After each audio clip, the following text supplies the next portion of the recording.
Truck Series since 2019, got his first career win in the series, and it's probably the biggest win of his life because it puts him into the championship four. So let's look at the playoffs leaderboard.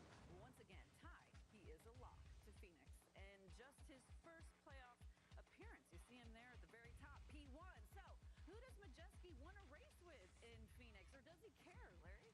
Well, I would prefer not to race those two Smith boys. That would be my first preference. Yeah. But what better to race two of your teammates? By the way, you're an engineer up there at Thor Sport. True. You know everything about Ben Rhodes and Christian Eckes in those trucks. And remember, those two drivers, they only have a combined one win this year. That was Ben at the Bristol Dirt. And I'll even throw in Stuart Friesen. He has that one win at Texas. It just seems to be some inconsistency with that 52 truck. I'm going to disagree with you there, Larry. This is going to be a theme, trust me.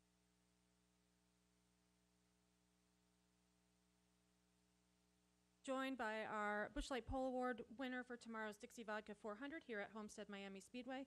We have William Byron, driver of the number 24 Liberty University Chevrolet with Hendrick Motorsports. We will go straight to questions for William. If you have a question, please raise your hand and we'll bring a mic to you. We'll start up front with Bob. Bob Hockers, Fox Sports. I have two. First, how do you go from bottoming out every lap 1 week to being on the pole the next? No doubt. Yeah, I'm glad we're not hitting the ground this week for sure. But, yeah, last week was tough. Didn't feel like we ever kind of got it figured out throughout the weekend, and we tried a lot of different things. But yeah, this week's been good, and felt like practice was – I was pretty happy with the car. Felt like I could move around. Got in some traffic. Felt like I could do some things there and pass somewhat. And, yeah, it's going to be a tough race, but, you know, our team loves this track, and it's a place that, you know, is of high importance, obviously, with the round of 8. So we try to bring our best here. And with the penalties to Cole after Charlotte, to Bubba after last week, has NASCAR sent a message at all to drivers, and have those penalties changed at all kind of what your own personal line of what you would do?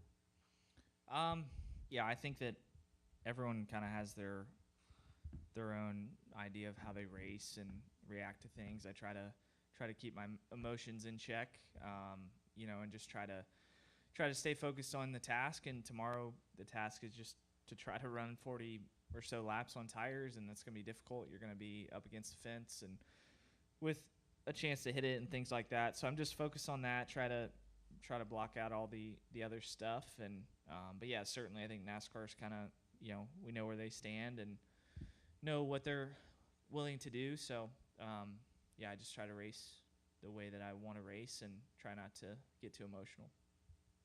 We're going to go to Holly and then Jerry. Hi, William. Congratulations. Thanks. How big of a deal is it to start from the pole position here? What does this mean for you on Sunday? I don't think it means a lot, honestly. I think anywhere in that top 10 would be a good place to start. Like, I think, you know, we could start first and not get stage points if we're not, you know, careful and we don't have the balance right and don't do the right things as a driver. So it's not really it's not like a guaranteed point gain or anything like that, but I would say the pit stall is good. I'm happy with that part of it. And just the momentum for the team. I think, you know, we've tried to get poles this year. We've come close, third, second, kind of all around that area. But it's nice to just kind of knock that off the list. And that's one of the things that you want to do going into a season is kind of win a pole. So it shows where our team is, and hopefully that's a good sign. Jerry Jordan, KickOnTheTires.net. As a recipient of one of NASCAR's retaliation penalties, we went back and looked at, you know, a lot of penalties similar to that in the past. And it's been a long time since anybody's been technically suspended. A lot of penalties, but the suspension, do you think that is a line in the sand? Do you know where your line is now? Where you know, this will be a fine, this will be a suspension? And because drivers are going to react to one another when they take them off on the track. Yeah, every situation is different, I think. That's the biggest thing. But yeah, I think that, like I said, we know where they stand. We know what penalties are what, and we'll go forward. And for you, getting out of here this week, going into Martinsville next weekend, what do you think that race will be like? Calm, chaotic? chaotic, I think, because you can't really pass. I mean, we had a good car there in the spring, and there were probably better cars than me on the long run that couldn't pass me. So, yeah, I think it's going to be chaotic because you can't pass, and anywhere that you have a hard time passing, it's going to create chaos, or chaotic restarts, I should say, and people are going to do things that they know they have to do because you can't get the track position, later in the run. So, Any additional questions? We'll go back to Holly. Right here, Holly.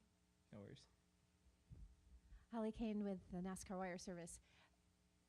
How do you feel about where things are in the points for you? Are you comfortable because you're still within, reasonable reach of getting in there? Are you worried, calm, everything is still status quo until you get to Martinsville? Yeah, I'm just trying to be the same. I think it's good to be where we are in the position we're in, and I just try not to stress out. So just try to approach it the same, and I'm going to drive as hard as I can regardless of the situation, and I'm just going to rely on my team to make me situationally aware of kind of who I'm racing for what, and the easiest way to do it would just be to win, and that's what we try to do all the time, but definitely this time of year it's really critical. Jerry Jordan kicking the tires at that again. So let's say you make the round of 4. Is this living your dream, and what pressure is that to you to go out there and try to bring home a championship? Because Hendrick has had the past 2.